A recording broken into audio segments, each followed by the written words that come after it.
Então, vamos passar agora para uma visão mais focada em alguns casos que o Henrique vai nos apresentar, detalhando as experiências, no caso,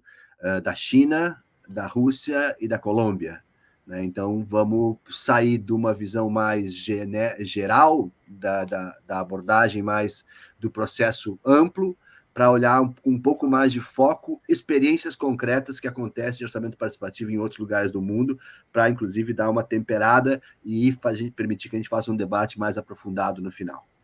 Henrique, tudo contigo. Muito obrigado, Tarson. Adriano, eu estou com a apresentação para compartilhar. Vocês já estão conseguindo ver minha tela? Agora foi, né? Bom, perfeito. Bom, pessoal, muitíssimo boa noite a todos e todas que estão nos acompanhando. Trouxe aqui para vocês essa apresentação, portanto, com esse título, né? Orçamento Participativo no Sul Global, Prospecções por uma Nova Difusão Internacional. Antes de mais nada, gostaria de agradecer imensamente à Rede Brasileira de Orçamento Participativo e também ao projeto Observa OP, na figura do Tarson, que está mediando a mesa aqui nessa noite, mas também do professor Luciano Fedose, né, que me fez o convite para participar aqui hoje, também da Claudineia, da Cátia Lima e também, evidentemente, do Nelson, pessoas que têm uma trajetória, né, uma história muito intimamente vinculada com o orçamento participativo, né, que tiveram envolvidos com tanto o processo de concepção e difusão desse instrumento, e dizer que, para mim, é uma honra muito grande poder estar dividindo aqui esse espaço com vocês, e também uma oportunidade, né, uma responsabilidade de estar participando desse momento, né, dessa iniciativa tão importante da gente retomar a discussão sobre esse instrumento potente nesse momento de retomada da democracia no nosso país. Bom, eu trouxe aqui, primeiramente, uma estrutura da apresentação que eu vou fazer para vocês. Em primeiro lugar, vou contextualizar um pouco do projeto Cartografia do Orçamento Participativo, que é um projeto de pesquisa no qual eu tenho desenvolvido essa pesquisa que vai ser apresentada aqui agora. Em seguida, fazer uma breve discussão sobre o conceito de Sul Global, que a gente tem utilizado também como categoria analítica nessa pesquisa, e adiante apresentar essas 4 experiências de orçamentos participativos que, na nossa visão, têm características interessantes que podem servir como perspectivas para a gente abordar nessa retomada dos processos aqui no Brasil. A primeira delas é da cidade de Bogotá, na Colômbia, depois da cidade do México, depois da cidade de Chengdu, na China, e finalmente o LISP, né, que é um programa federal da Federação Russa. Devo ressaltar que essa é uma pesquisa que está se iniciando agora, né, no ano de 2024, portanto, vai ser uma apresentação breve de cada uma dessas 4 experiências, e evidentemente pode ser que tenha algumas fragilidades na apresentação, seja em termos de dados, de interpretações. Então pode ser que tenha alguma pergunta que apareça que eu não tenho capacidade de responder, mas sei também que o Nelson tem intimidade com várias dessas experiências, pode me ajudar com essas respostas se eventualmente alguma coisa escapar. Bom, o projeto, né, como eu disse, essa pesquisa faz parte do projeto Cartografia do Orçamento Participativo em Belo Horizonte, que é um projeto de pesquisa sediado na Escola de Arquitetura da Universidade Federal de Minas Gerais, aqui em Belo Horizonte, coordenado pela professora Natasha Rena, que é um projeto que tem início no ano de 2019, né, com a intenção de levantar informações, relatos, dados a respeito da experiência de orçamento participativo daqui da nossa cidade de BH. Vale lembrar que o orçamento participativo de Belo Horizonte foi uma experiência com muito impacto, né, com muito reconhecimento nacional e internacional, muito sucesso, mas que a partir de meados dos anos, né, da década de 2010, passa por um processo de declínio até ser descontinuado no ano de 2016, né, uma experiência que foi paralisada a partir de 2016. Então, quando a gente inicia esse projeto de pesquisa lá em 2019, a nossa intenção era justamente levantar informações no sentido de fazer um resgate histórico dessa experiência de orçamento participativo, levantar dados, narrativas, né, percepções dos participantes, para entender um pouco mais do que foi essa experiência de OP na nossa cidade, quais suas virtudes, quais as suas limitações, entre outros elementos. Com isso, a gente produziu 2 livros, né, intitulados Cartografia do Orçamento Participativo em Belo Horizonte, volumes 1 e 2, e uma série de outros materiais de pesquisa e extensão que estão disponíveis no blog do nosso projeto de pesquisa, que pode ser acessado aqui por esse QR Code que está aqui no canto do slide. Produzimos também um documentário a respeito da conquista de 15 centros culturais na cidade de Belo Horizonte por meio do orçamento participativo, vinculando, então, essa discussão de um processo de descentralização do acesso à cultura com a participação popular, né, com o OP. O documentário está no nosso canal do YouTube e também no blog do nosso projeto, pode ser acessado aqui, mais uma vez, no QR Code aqui no canto da página. Mas, como eu disse, esse é um projeto que está investigando um orçamento participativo que estava paralisado, né? O OP de Belo Horizonte até está passando por um processo de retomada agora, nesse ano mesmo, de 2024, mas é uma retomada um tanto quanto ainda controversa e incerta, né? Uma retomada que teve uma primeira rodada realizada, mas que a segunda ainda não aconteceu. Então, nosso projeto está acompanhando esse processo, mas com grandes incertezas ainda. Mas desde 2019 até agora, a gente estava investigando processos passados, né? A gente estava olhando para o orçamento participativo que já tinha sido encerrado, né? Pelo menos as obras pendentes ainda estavam sendo executadas, mas os processos participativos propriamente ditos estavam paralisados desde 2016. Foi um processo que teve muito sucesso, né, ao longo de quase 20 anos, né, mais do que 20 anos, né, um processo que mudou muito a cara da cidade de Belo Horizonte, principalmente nas periferias da cidade, né, especialmente no que se refere à provisão habitacional, à urbanização de vilas e favelas, né, no primeiro dia, na primeira mesa desse seminário, tivemos aqui o relato da Edneia, uma liderança do movimento de habitação daqui de Belo Horizonte, que trouxe isso de forma muito concreta, né, a transformação que o AP de Belo Horizonte pôde proporcionar para a cidade. Mas, como eu disse, a partir de meados ali dos anos 10, ali, a partir de 2009, ocorre uma quebra no ciclo político da cidade, né? Existe uma mudança no partido que estava governando Belo Horizonte, e com isso o orçamento participativo perde muito protagonismo dentro da prefeitura de BH, né? Essa política deixa de ser prioridade na administração municipal, perde relevância na cidade, perde principalmente recursos na execução das obras que estavam sendo escolhidas. Com isso, ao final da gestão do Márcio Lacerda, né, que era o prefeito entre 2009 e 2016, acumulou-se um passivo de mais de 400 obras que tinham sido aprovadas nas rodadas do AP, mas não executadas. Isso causou uma descredibilização muito acentuada do instrumento, né? O orçamento participativo ficou muito prejudicado, a imagem dele diante da cidade, o que fez com que a gestão seguinte do Alexandre Calil optasse por descontinuar esse instrumento. Então, a gente estava, né, desde 2019, investigando esse processo, olhando para trás, tentando entender o que aconteceu ao longo desse processo, levantando informações, levantando dados, tanto para registrar, né, para ter um registro histórico dessas informações, de um orçamento participativo que foi muito relevante, mas que muitas vezes é pouco lembrado no debate, sobretudo internacional, né, que tende a referenciar mais o caso de Porto Alegre, evidentemente com grandes méritos, mas a nossa intenção era colocar um pouco o AP de Belo Horizonte no radar, para registrar um pouco do que aconteceu, mas para aprender também com as virtudes e com as limitações desse processo. Aprender, inclusive, com o que fez com que esse OP fosse descontinuado, no final das contas. Entretanto, passados esses quase 5 anos de projeto, a gente percebeu que só olhar para trás já não nos bastava muito mais, assim, principalmente considerando que agora a gente estava num momento de retomada, né, dos governos populares do Brasil, de retomada de uma discussão sobre democracia participativa, e que por isso seria interessante a gente ter outras referências, a gente olhar para casos contemporâneos que nos apresentassem novas opções, né, novas informações que poderiam enriquecer o debate sobre orçamento participativo em Belo Horizonte, mas no país de forma geral também. É por isso que a gente inicia um novo projeto de pesquisa que começa agora no ano de 2024, que se trata justamente de uma cartografia do orçamento participativo no Sul Global. A gente teve a oportunidade de iniciar esse projeto de pesquisa por conta, né, de um processo que aconteceu a partir de 2022, né? Nosso projeto teve a oportunidade de participar da conferência do Observatório Internacional da Democracia Participativa, né, da OIDP, e lá pudemos entrar em contato com uma série de pesquisadores, técnicos, né, de governos municipais que estão promovendo uma série de iniciativas de orçamento participativo ao redor do mundo que brilharam muito nossos olhos, né? A gente pôde entrar em contato com essas iniciativas e ampliar um pouco nossa perspectiva do que estava sendo feito em termos de OP no mundo. A partir desse momento, a gente inicia um processo de realização de entrevistas com essas pessoas, né, que estão à frente, seja de pesquisa sobre OP no mundo, seja de processos de OP propriamente ditos, mas também realizando as nossas próprias pesquisas, levantando dados e fazendo, em alguns casos, inclusive, visitas de campo, como foi o caso da oportunidade que tivemos tanto na Colômbia, né, em Bogotá, como na cidade chinesa de Chengdu. Portanto, a gente inicia esse projeto de pesquisa com essa missão, né, de olhar para outros casos de orçamento participativo no mundo, para entender como isso pode informar as nossas discussões aqui no Brasil.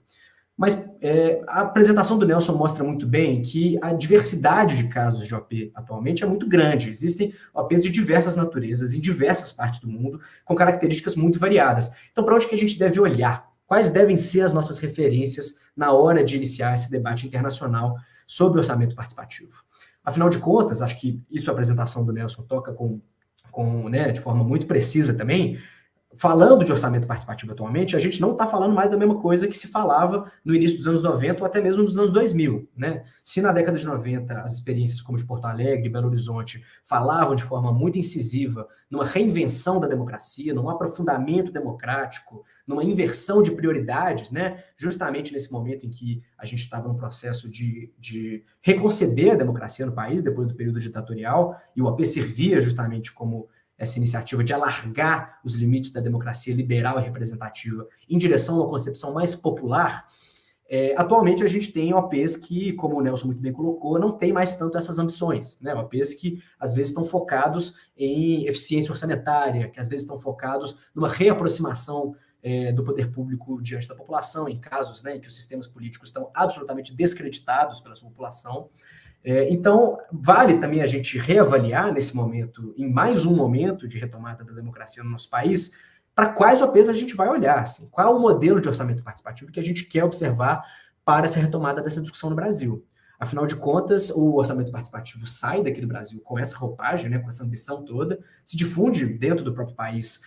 já com bastante diversidade, né, casos diversos dentro do próprio Brasil já apresentaram tipologias muito diferentes entre si,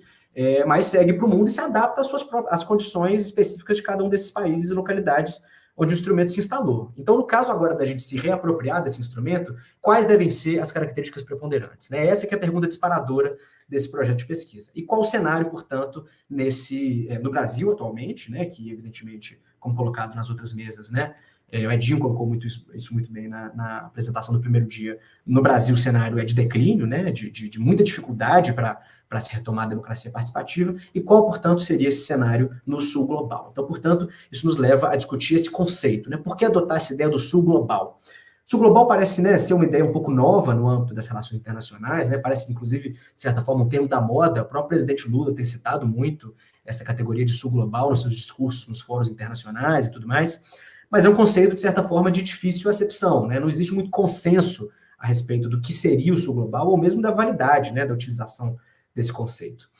A gente tem feito investigações ainda muito incipientes a esse respeito, mas um autor que a gente tem abordado é o Vijay Prashad, né, que é um autor indiano, que coloca que talvez seja mais fácil definir o Sul global não pelo que ele é, mas pelo que ele não é. Ou seja, seria mais fácil definir o Sul global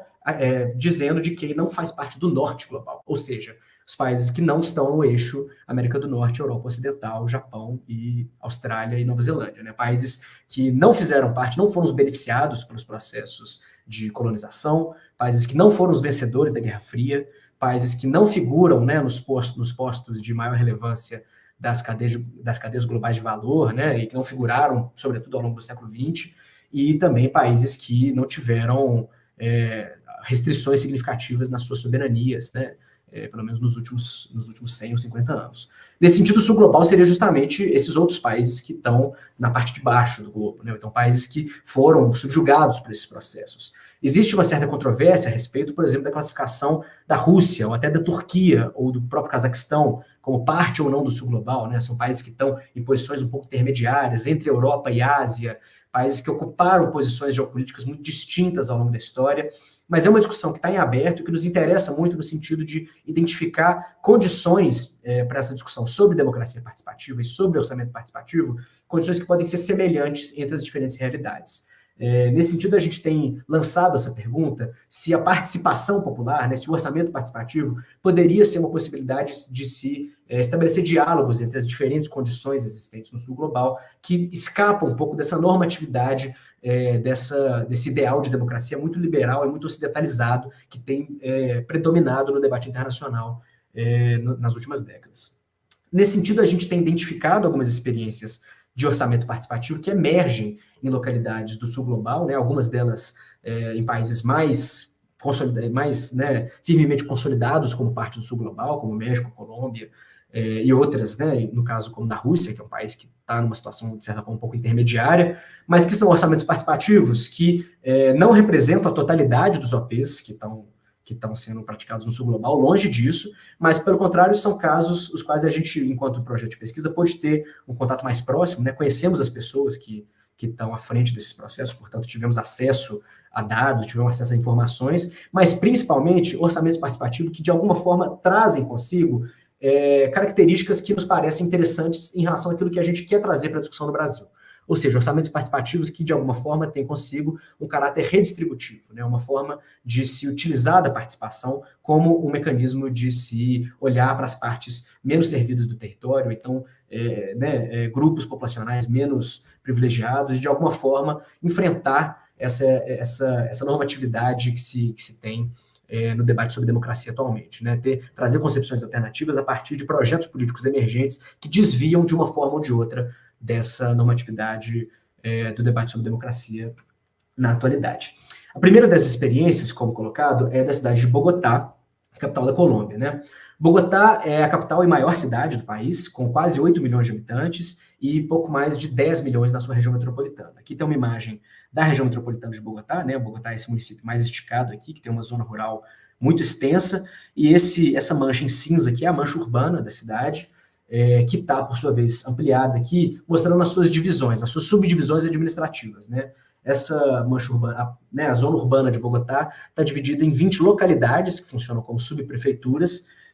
Algumas delas têm populações de mais de 2 milhões de habitantes, né, sobretudo as mais periféricas e empobrecidas. E essas localidades, né, essas subprefeituras, elas têm orçamento próprio e têm subprefeitos, né? Elas têm governantes que são indicados pela administração municipal, que fazem essa gestão descentralizada da administração dessa grande metrópole, que é a cidade de Bogotá. Vale ressaltar que a prefeitura de Bogotá, né, a alcaldia, como eles colocam lá na cidade, é um posto de grande relevância política para o país, né, e inclusive a prefeitura da cidade tem uma tradição política mais progressista do que o restante do país, né, tanto é que Bogotá elegeu prefeitos progressistas, prefeitos de esquerda, muito antes que o país tivesse seu primeiro presidente de esquerda, agora com Gustavo Petro, que havia sido, inclusive, prefeito de Bogotá, ao longo da década de 2000, e a cidade tinha tido algumas experiências piloto de orçamento participativo ao longo também da década de 2000, inclusive uma delas na própria prefeitura do Gustavo Petro, mas que não passaram de experiências piloto, né, que foram só tentativas não muito consolidadas de se constituir um orçamento participativo. O orçamento participativo, portanto, que eu vou apresentar aqui é o que se inicia a partir da gestão da Cláudia Lopes. A Cláudia Lopes foi a prefeita eleita na cidade de Bogotá no ano de 2019, que foi a primeira mulher e também a primeira pessoa abertamente homossexual a ser eleita como prefeito de Bogotá, e que é membro do Partido Verde, né, um partido de centro-esquerda da Colômbia,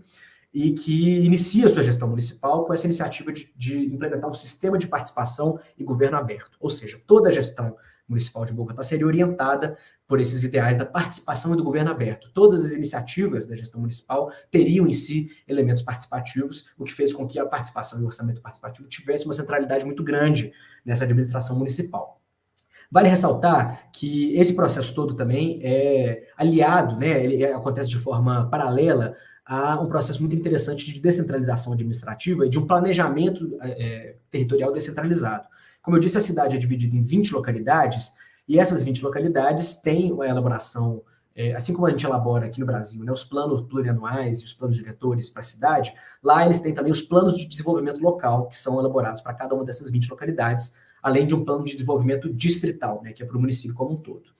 Em 2019, no mesmo ano da eleição da Cláudia Lopes, foi aprovada uma lei que determinava que deveriam ser realizados orçamentos participativos sobre os fundos de desenvolvimento local. Esses são fundos que são vinculados a esses planos de desenvolvimento local de cada uma das 20 subdivisões administrativas da cidade. Essa lei determinava que 10% do orçamento desses fundos deveria ser submetido a um orçamento participativo, e quando a Cláudia Lopes inicia a gestão dela, ela propõe um orçamento participativo que incidiria não apenas sobre 10%, mas sobre 50% dos recursos desses fundos de desenvolvimento local.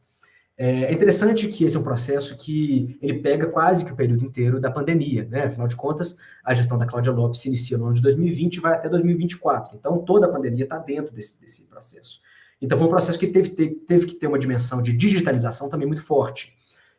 Então, foi elaborada uma plataforma digital chamada Bogotá Participa, que foi produzida pela Universidade Nacional de Bogotá, então, portanto, uma plataforma autóctone, né, que teve referências também das plataformas espanholas, né, o Decidim e o Consul, mas que foi elaborada pela universidade com base, né, nesses códigos dessas plataformas espanholas, e que é uma plataforma que hospeda outras iniciativas de participação juntamente ao orçamento participativo. Portanto, nessa plataforma existem também as consultas cidadãs e as causas cidadãs. Os processos participativos da cidade são todos coordenados por uma autarquia, que é o Instituto Distrital de Participação e Ação Comunal, que conta com mais de 500 funcionários exclusivamente dedicados para a promoção da participação no município. Ou seja, é um contingente de pessoal muito impressionante para a promoção da participação nessa cidade, né? E que esse sistema de participação no governo aberto começa justamente com o processo de levantamento e cadastro de organizações sociais ativas na cidade, né? Então, os funcionários desse instituto, né, do IDEPAC, rodam a cidade de Bogotá, fazendo um levantamento de organizações sociais que estavam ativas no tecido social da cidade de Bogotá, para que essas pessoas participassem dessas iniciativas de participação que estavam sendo propostas pela prefeitura naquele momento. Portanto, como eu disse, foi elaborada uma plataforma digital para a realização desses processos participativos, que foi muito importante no período da pandemia e que permite a visualização de atas, o registro de informações, de votações, de resultados de todas essas 3 tipologias participativas de forma completamente digital. É um processo que ele tem essa dimensão digital, mas ele acontece de forma híbrida, né? Existem encontros presenciais para elaboração de propostas, né? Os chamados laboratórios de inovação cidadã, nos quais os funcionários do IDEPAC vão até os territórios para auxiliar a população na elaboração de propostas a serem submetidas no orçamento participativo, mas todo o processo de votação, deliberação e acompanhamento das obras é feito pela plataforma digital. É interessante mencionar também que o processo participativo ele se inicia na discussão dos próprios planos de desenvolvimento local de cada uma dessas 20 localidades. Então, assim como aqui no Brasil a gente discute a cada 4 anos os planos plurianuais, lá em Bogotá eles também têm a discussão quadrienal, se não me engano, dos planos de desenvolvimento distrital e local. Então, o orçamento participativo dessa gestão da Cláudia Lopes começou com uma discussão participativa dos planos de desenvolvimento de cada uma das 20 localidades, onde a população foi chamada para decidir sobre os chamados conceitos de gasto, né, que nada mais são do que orçamentos temáticos, né, basicamente chamar a população para deliberar a respeito de quais temas deveriam ser priorizados em cada uma dessas localidades. A partir disso, o orçamento participativo incide sobre esses recursos do Fundo de Desenvolvimento Local, mas já vinculadas às decisões que foram feitas a respeito dos conceitos de gasto dos planos dos fundos de desenvolvimento local. Outro elemento interessante do orçamento participativo de Bogotá é o fato de que é um OP que não apoia simplesmente obras, né? Os recursos do orçamento participativo de Bogotá podem servir também para apoiar projetos sociais. Por exemplo, nessa visita lá a Bogotá, a gente pode ter contato com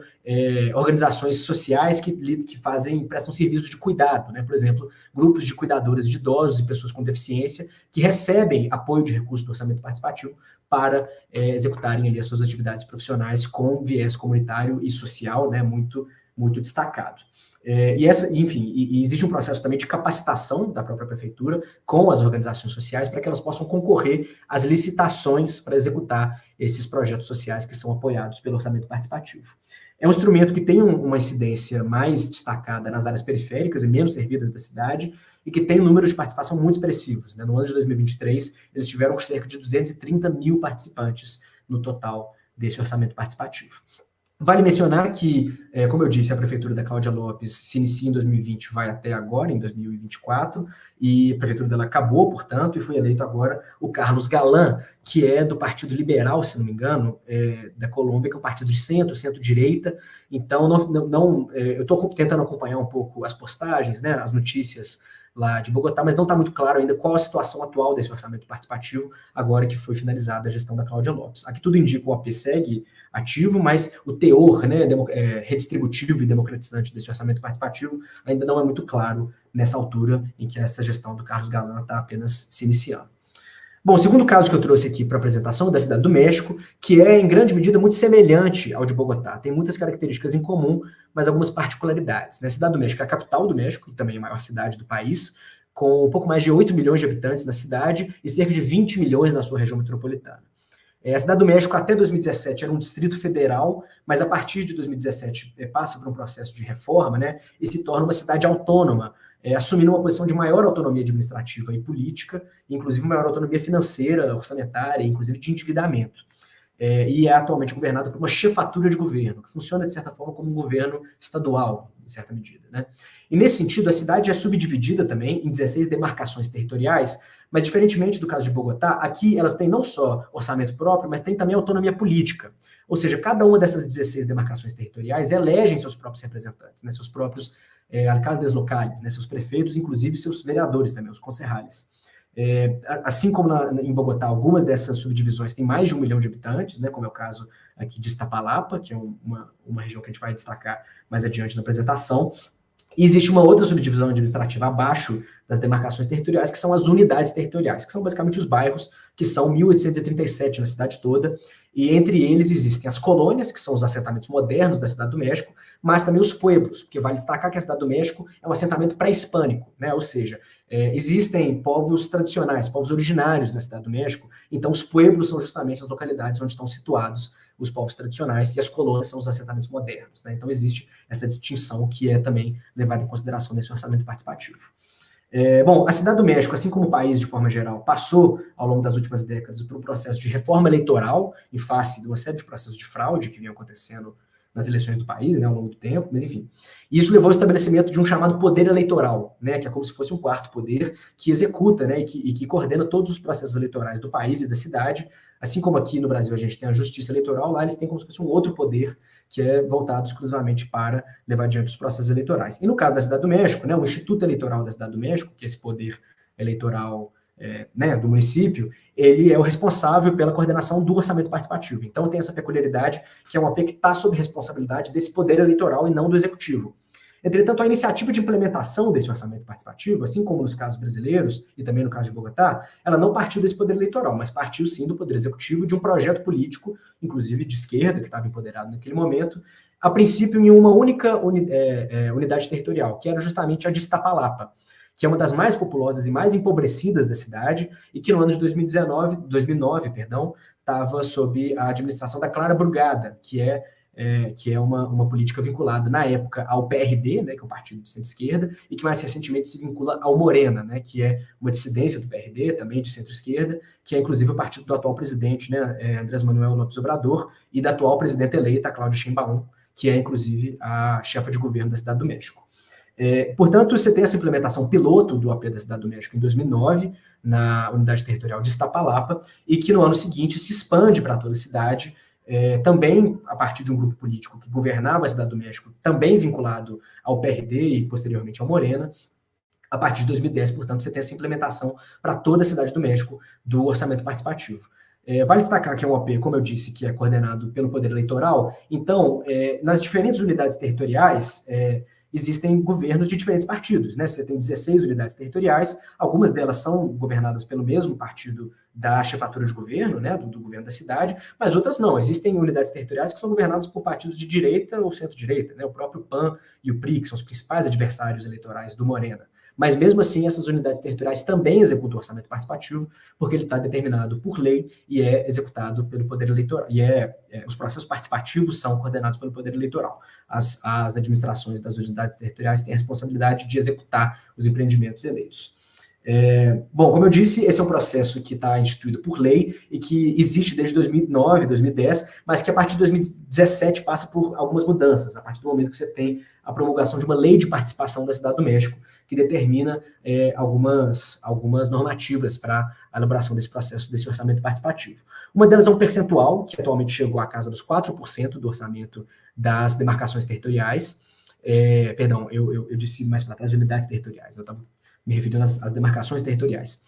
Portanto, atualmente, esse orçamento participativo incide sobre 4% do orçamento dessas subdivisões administrativas, de forma que 50% dos recursos desses 4% são divididos igualmente entre todos os bairros, né, todas as unidades territoriais, e os outros 50% são ponderados por critérios de pobreza e ruralidade. Portanto, é um orçamento participativo que tem um foco nas áreas menos servidas das cidades, em especial aquelas nas zonas rurais. Nesse sentido, cada uma das 1.837 unidades territoriais anualmente recebe ao menos $45 mil pelo orçamento participativo, mas esse recurso pode ser majorado considerando esses critérios, né, de pobreza e ruralidade, o que totaliza cerca de $107 milhões anualmente destinados para esse orçamento participativo. É um recurso muito significativo.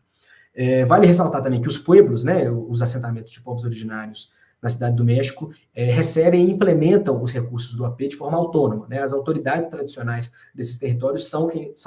os responsáveis por implementar os recursos do orçamento participativo, o que é uma inovação muito interessante no que se refere a esses públicos distintos, né? Públicos minorizados em relação à participação popular. E a responsabilidade pela implementação dos projetos eleitos nesses orçamentos participativos é das prefeituras das demarcações territoriais. É um processo que também passou pela implementação de uma plataforma digital, que, se não me engano, existe desde 2017, mas tem uma reformulação em 2021, que que levou à atual configuração dessa plataforma, e que é uma plataforma que também, assim como Bogotá, hospeda outras iniciativas de participação, não apenas o OP, também tem as consultas cidadãs, as assembleias cidadãs e as comissões de participações comunitárias, e que tem um elemento muito interessante, que é o georreferenciamento das obras, né? Nessa plataforma, você pode não só observar quais obras foram eleitas, mas também onde elas estão localizadas no mapa, de forma georreferenciada, a etapa de execução e várias informações que estão disponíveis a respeito dos empreendimentos apresentados e eleitos no orçamento participativo. É uma plataforma também que tem alguns elementos muito interessantes de formação e capacitação dos participantes, né? Existem recursos audiovisuais de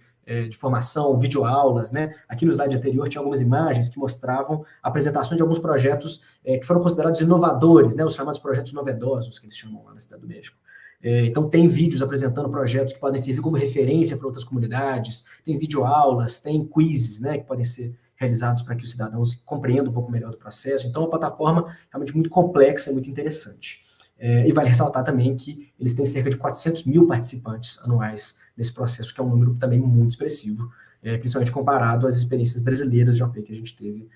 ao longo das últimas décadas. Bom, chegando, portanto, ao nosso terceiro caso, já estou chegando aqui no final do meu tempo, vou tentar ser breve,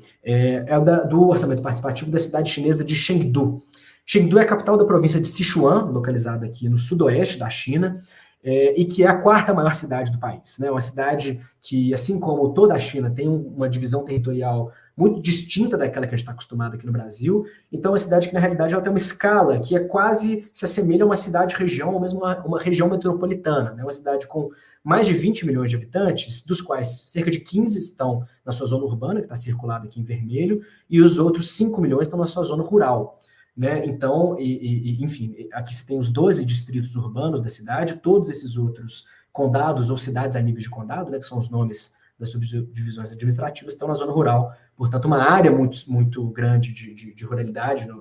nessa municipalidade e uma população também muito expressiva nessa zona rural. E cada uma dessas subdivisões tem graus distintos de autonomia orçamentária e administrativa. Para baixo da divisão, né, desses distritos e condados e cidades a nível de condado, você tem ainda as subdivisões dos subdistritos, no que se refere às zonas urbanas, e nas zonas urbanas você tem as comunidades, né, que são as subdivisões mais elementares das áreas urbanas, e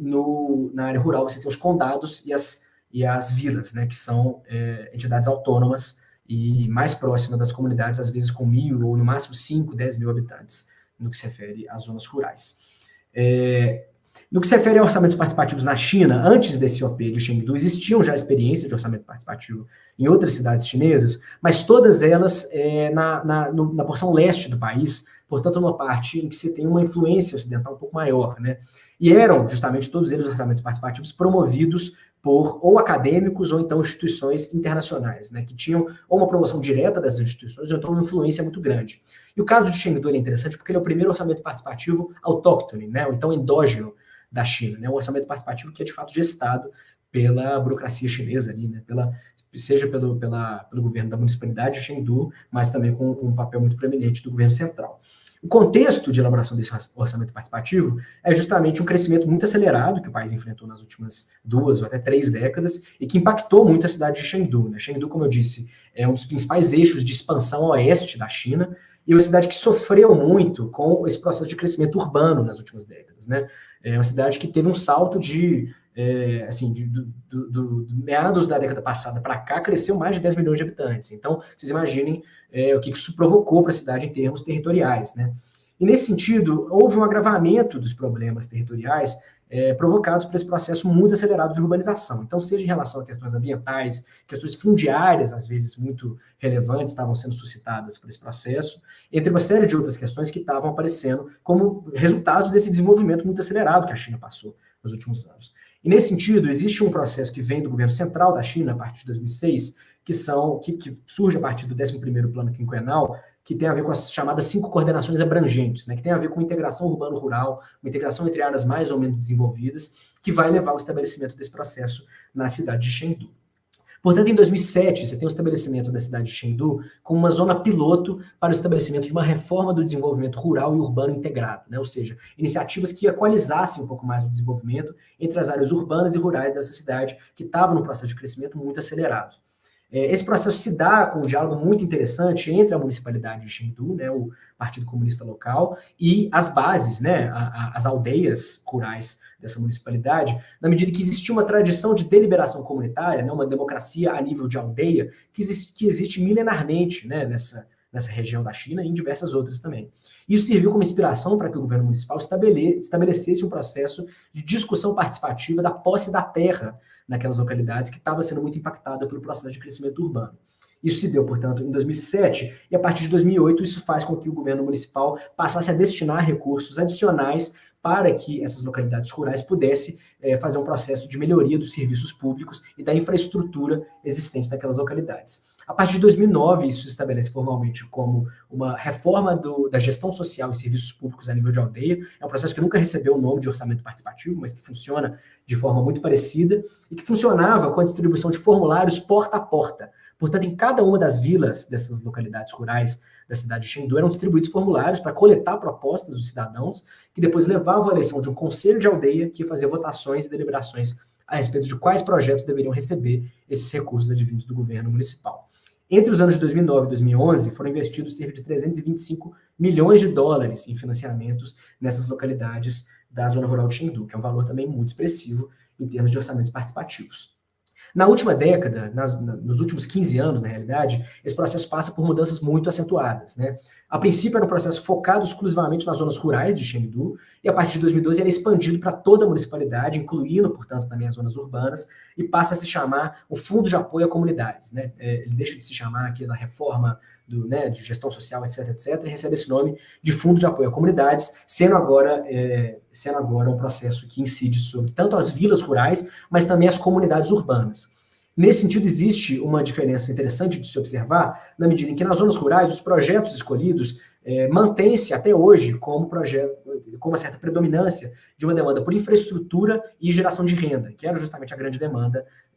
dessas populações residentes nas zonas rurais de Chengdu. Enquanto que nas zonas urbanas, né, nas comunidades urbanas, as demandas que predominam são de melhorias urbanas e de projetos sociais e comunitários. Portanto, essa diferença entre as diferentes realidades que estão sendo incluídas aí nesse processo participativo. É um processo que passa por uma digitalização também, que evidentemente é muito influenciada pela pandemia. A partir de 2021, você tem a criação de uma plataforma digital por uma organização social local, né, que é o Ruiji Participation Center, que inclusive foi quem nos recebeu lá na cidade de Chengdu, que desenvolveu um mini aplicativo dentro do WeChat, que é esse super aplicativo chinês que congrega diversas funcionalidades e que é utilizado por quase, se não me engano, 60% da população do país. E é um processo que investe anualmente cerca de 1,3 bilhão de yuan, o que dá por volta de 180 milhões de dólares, então é um recurso também bastante incisivo, e que tem uma distribuição desses recursos ponderada por critérios de provisão de infraestrutura e principalmente ruralidade, ou seja, mais uma vez, um foco em privilegiar as áreas rurais da municipalidade, que são justamente aquelas que estão em condições de desenvolvimento mais atrasadas, de certa forma, né, em condições um pouco de maior precariedade. Finalmente, chegando ao último caso aqui, e encaminhando para as conclusões, a gente traz um caso intermediário, né? Se a gente está falando de sul global, a Rússia, como eu disse, é um país que está, de certa forma, numa posição intermediária entre norte e sul global. Um país que está entre Europa e Ásia, um país que foi já uma das grandes potências econômicas mundiais e atualmente retoma uma posição de muito protagonismo na geopolítica mundial, né? Um cerne de grandes acontecimentos recentes, e que tem essa posição muito controversa, né, muito